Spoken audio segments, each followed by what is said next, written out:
ಕರೆದೇ ಬರೋನು ಯಾರು? ಕರೆಯದೇ ಬರುವವನ ಯಾರಪ್ಪ?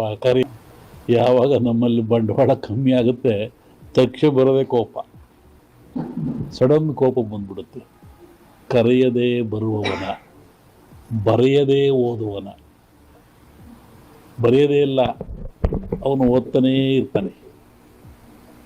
ಯಾರು? ಕಣ್ಣು ಬರೆಯುತ್ತಾ? ಅದು ಓದುತ್ತೆ. ಬರಿಗಾಲಲ್ಲಿ ನಡೆಯುವನ, ಬರಿಗಾಲ ಕಳ್ಳ ಆಗ್ಬಿಡ್ತಾನೆ, ಬಾಕಿ ಗಡ್ಲಕ್ಕೆ ಆಗೋದಲ್ಲ. ಮತ್ತು ಯಾರು ಬರಿಗಾಲ ನಡೆಯುವನು? ಮನಸ್ಸು. ಒಳಗೆ ಮನಸ್ಸಿದೆಯಲ್ಲ, ಎಲ್ಲಿಂದ ಎಲ್ಲಿಗೆ ಹೋಗ್ಬಿಡ್ತಿದ್ದು ಮನಸ್ಸು. ಈ ಮೂರನ್ನು ನಿಯಂತ್ರಣ ಇಟ್ಕೊಂಡ್ರೆ ಮನುಷ್ಯ ಜನ್ಮ ಹುಟ್ಟಕ್ಕೂ ಸಾರ್ಥಕ ಆಗ್ತದೆ. 84 ಲಕ್ಷ ಜೀವರಾಶಿಗಳಲ್ಲಿ ಮಾನವ ಜನ್ಮ ಶ್ರೇಷ್ಠವಾದದ್ದು. ನೀರಿನಲ್ಲಿ 21 ಲಕ್ಷ, ಗಾಳಿಯಲ್ಲಿ 21 ಲಕ್ಷ, ಭೂಮಿಯಲ್ಲಿ 21 ಲಕ್ಷ, 21 ಲಕ್ಷ. 84 ಲಕ್ಷಗಳಿಂದ ಈ ಆತ್ಮ ಅನ್ನೋದು ಬಂದದೆ. ಕೋಟಿ ಕೋಟಿ ಕೋಟಿ ವರ್ಷ ಆಯ್ತು ಮನುಷ್ಯ ಜನ್ಮ ಬರಬೇಕಾದ್ರೆ. ಗಾಯಿ, ಹದ್ದು ಕರಿತೀವಲ್ಲ, ಭೂಮಿಲಿ, ನೀರಿನಲ್ಲಿ ಈ ಆತ್ಮ ಬರುವಾಗ ಅದು ಏನಾಯಿತು? 84 ಲಕ್ಷ ಜೀವರಾಶಿಗಳಿಂದ ಕಡೆಯದಾಗಿ ಮಾನವ ಜನ್ಮಕ್ಕೆ ಬಂತು. ಇದು ಕಡೆಯ ಜನ್ಮ. ಅದಕ್ಕೆ ದಾಸ ಹೇಳಿರು, ಮಾನವ ಜನ್ಮ ಹಾಳು ಮಾಡಿಕೊಳ್ರಪ್ಪ ಹುಚ್ಚಪ್ಪಗಳಿರ, ಇಂಥ ಜನ್ಮ ಸಿಕ್ಕಿತೇನ್ರಪ್ಪ ಅಂತ. ಈ ಮಾನವ ಜನ್ಮಕ್ಕೆ ಬಂದಾಗ ಭಗವಂತ ಇಟ್ಟ, ಕೋಪ ಇಟ್ಟ, ಆಸೆ ಇಟ್ಟ, ದ್ವೇಷ ಇಟ್ಟ, ಅಸೂಯೆ ಇಟ್ಟ, ಸಂತೋಷ ಇಟ್ಟ. ಇವೆಲ್ಲವನ್ನು ಗೆದ್ದು ನಂತಕ್ಕೆ ಬಂದ. ಇವರಾಗೆಲ್ಲ ಸೋತ್ರೆ ಮತ್ತೆ ಹಿಂದಕ್ಕೋಗೋದೆ ಕೋಟ್ಯಾನುಗಟ್ಲೆ.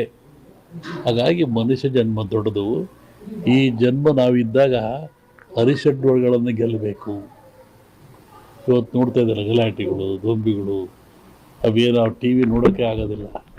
ಟಿ ವಿ ತಪ್ಪು. ನಾವೇ ಕ್ರಾಂತಿಗೊಳಗಾಗಿ, ಭೀತಿಗೊಳಗಾಗಿ ಸಾವನ್ನು ಕಾಣ್ತಾ ಬಂದ.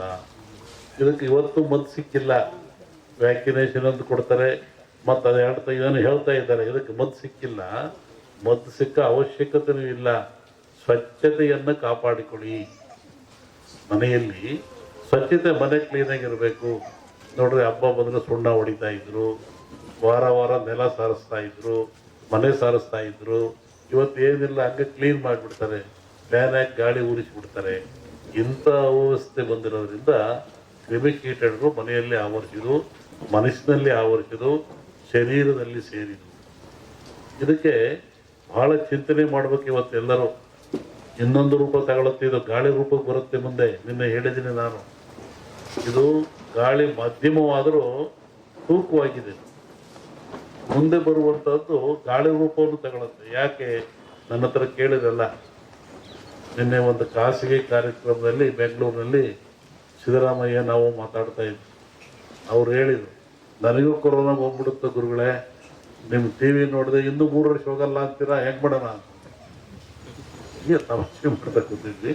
ಹಾಗೆ ಗಾಳಿ ರೂಪದಲ್ಲಿ ಏನಾಗ್ತದೆ, ಪ್ರೇತ ಬಾಧೆಯಲ್ಲಿ ಯಾಕೆ ಬರ್ತದೆ, ಎಲ್ಲವಕ್ಕೊಂದು ವೈಜ್ಞಾನಿಕ ಉತ್ತರವನ್ನು ಕೊಡಬೇಕು. ಕಂದಾಚಾರ ಉತ್ತರ ಕೊಟ್ಟರೆ ಏನು ಉಪಯೋಗ ಆಗಲ್ಲ.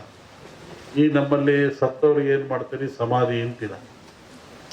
ಯಾಕೆ ಸಮಾಧಿ? ಅದಕ್ಕೊಂದು ಧಾರ್ಮಿಕ ಆಚರಣೆ ಎಂದರು. ಇದ್ರ ಉದ್ದೇಶ ಏನು? ಮನುಷ್ಯ ಪ್ರಾಣ ಹೋದ ಮೇಲೆ, ಶರೀರ ಶವ ಆದಮೇಲೆ ಇಲ್ಲಿ ಬರುವಂಥ ಫಂಗಸ್ಗಳು, ಕೀಟಗಳು ಭಾಳ ಅಪಾಯಕಾರಿ. ಪ್ರಾಣಿಗಳ ದೇಹದಿಂದ ಬರುವಂಥ ಕೀಟಗಳಿಂದ ಮನುಷ್ಯನ ಸಿಲುಬರುವಂಥ ಕ್ರಿಮಿಗಳು ಭಾಳ ಅಪಾಯಕಾರಿ. ಅದಕ್ಕೆ ನಮ್ಮವ್ರು ಹಿಂದೆ ಏನಂದ್ರು, ಮುಚ್ಚಪ್ಪ ಸಮಾಧಿ ಮಾಡಿ.